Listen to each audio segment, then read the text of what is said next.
నిర్మల్ కాంగ్రెస్ జనజాతర సభలో ప్రధాని మోదీని టార్గెట్ చేశారు రాహుల్ గాంధీ. తన మిత్రులకు మోదీ 16 లక్షల కోట్ల రుణమాఫీ చేశారని ఆరోపించారు. రాజ్యాంగాన్ని మారుస్తామని బీజేపీ నేతలు పదే పదే అంటున్నారని, రాజ్యాంగాన్ని మార్చడం అంటే రిజర్వేషన్లు రద్దు చేయడమే అని రాహుల్ అన్నారు.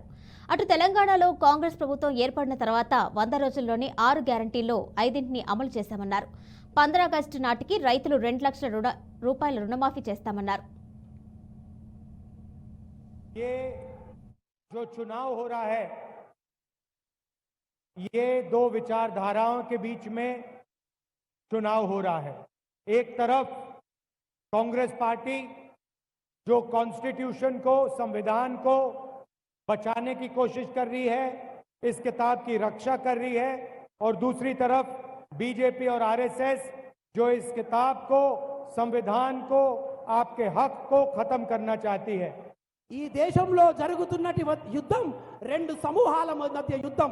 ఒక యుద్ధం భారత రాజ్యాంగాన్ని సర్వనాశనం చేయడానికి జరుగుతున్న ప్రయత్నం. మరొక సమూహం అయిన ఇండియా సమూహం భారత రాజ్యాంగాన్ని, ఈ దేశ ప్రజల హక్కులను కాపాడుతున్న సమూహం. जो भी हिंदुस्तान के गरीब लोगों को मिला है, आजादी के बाद जो भी आपको मिला, चाहे वो आपका जल हो, जंगल हो, जमीन हो, पब्लिक सेक्टर हो, रिजर्वेशन हो, मनरेगा हो, जो भी आपको मिलता है वो संविधान आपको देता है।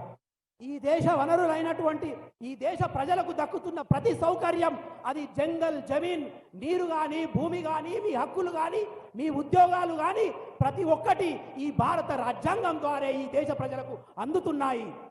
और बीजेपी के नेताओं ने सीधा देश की जनता को कहा है कि अगर वो चुनाव जीतेंगे, वो इस संविधान को बदल देंगे, खत्म कर देंगे।